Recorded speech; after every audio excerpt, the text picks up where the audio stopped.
Alright, so here's the deal. I keep getting a bunch of comments about coloring line art, and I've actually done a video about line art, and in that video I talked about coloring line art, but I don't have a video just only about coloring line art. So, you know what we're doing today? That's right, you guessed it. We're making a video on how to color your line art, and we're doing that today, digital art style. I have some line art here, and I just real quick have my sketch, which is pretty clean. Actually, I think this was my second sketch, to be honest with you. And then I have some color, have some shading, and then of course the line art. But we're not going to focus on none of that stuff for today. That's for another time. So, my friends, I have my reference image, which is Assassin's Creed Odyssey, by the way.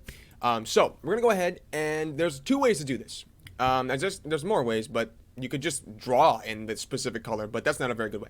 So the first way, and the easiest way, the best way to do this, in my opinion anyway, is we're gonna go ahead and go to our line art layer, whichever layer we have our line art on, and we're gonna right click that and go to Group, New, Quick Clipping Group.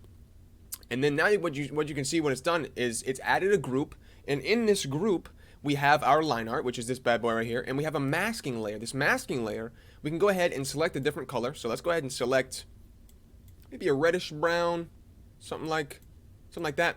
I'm gonna go ahead and bump the size of my brush up a bunch, and we'll just color that. Now you can see it's not coloring on the blue because we're inside of our clipping group. Now if I take this layer outside of the clipping group and put it out here, you can see that's what it looks like.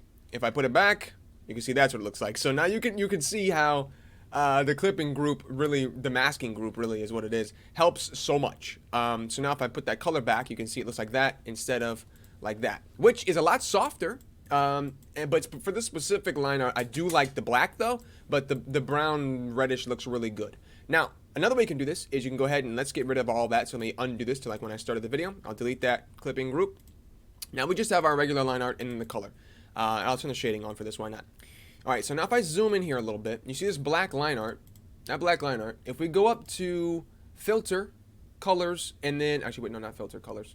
Yeah, no, that's right. Filter adjust. Sorry, not colors. Always throws me off. If we go to filters, adjust, and then go to HSV adjustment, we can go ahead and actually brighten this by turning up the lightness, and then hit colorize, and turn the saturation up a little bit. Now you can see we've added some color to the line art here.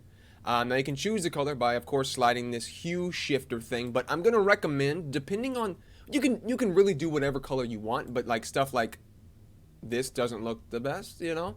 I'm gonna try and say things to keep in mind is make sure that the darkness, if it's too light, it's gonna look like this, which like ew, and if it's too dark, it might as well just be the black because that's solid black. Anything past 0 is gonna be black. So once you get to 0, it's gonna be solid black. If you get up past that, then it won't be. Now I'm gonna say if you want to go with a color that doesn't exactly fit in the palette, like this green doesn't fit at all, I'm gonna say try and keep it a darker color.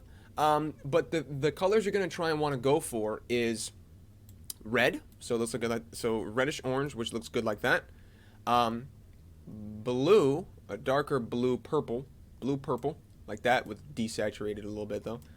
A darker blue purple. Or you can even go with a regular blue like that. But like I said, you can do whatever you want. You do whatever color you want. Doesn't really matter. Pink can also look good depending on what you're doing too.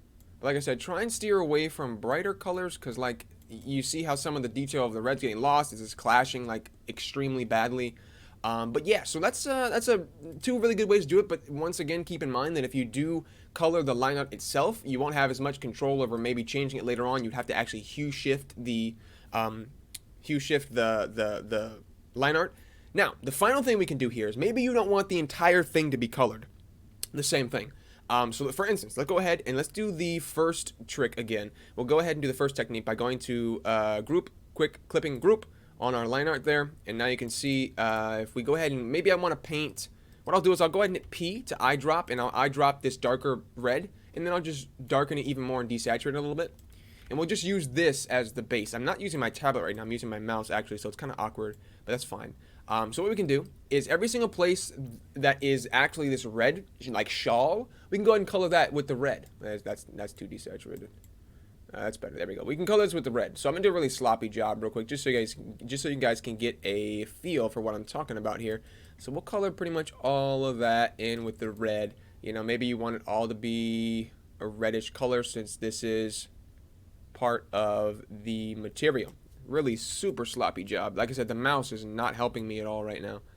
I'm also going to do a video very shortly sometime talking about drawing with a mouse, which is a nightmare. But oh man, I got some tips for you guys before I got my digital tablet.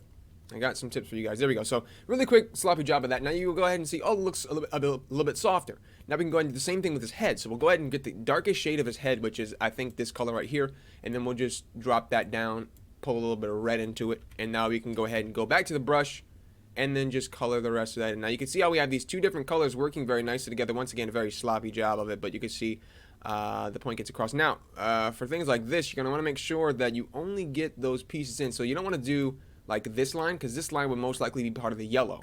You just want to go ahead and do anything that would be part of his arm. So all of this up here and this as well, and his head as well. Now for things like eyes, it's most likely best not to color those, and also things like mouths, also not the best idea to color those. If you want to do the inside of the mouth, if you want to do the outside of the mouth different from the inside, what you can always do is instead of having your inside of the mouth, like the darker black pieces in here, instead of having that on your line art layer, you can do that on your color layer, and then that wouldn't be a problem. But you see, I did the black on the line art layer because I knew I wanted my line art for this to be black. So those are some line art tips for you. Hope you boys and girls enjoyed them. Super easy, and it does lighten and soften up your piece a lot, actually. Go ahead and take a look at that. So that's with the shaded and then the not shaded right there. So much bigger difference, huge difference actually in essence. So we'll go ahead and end this video out. I hope you boys and girls enjoyed it. Like I said, I'll see you in the next one, but until then, bye bye.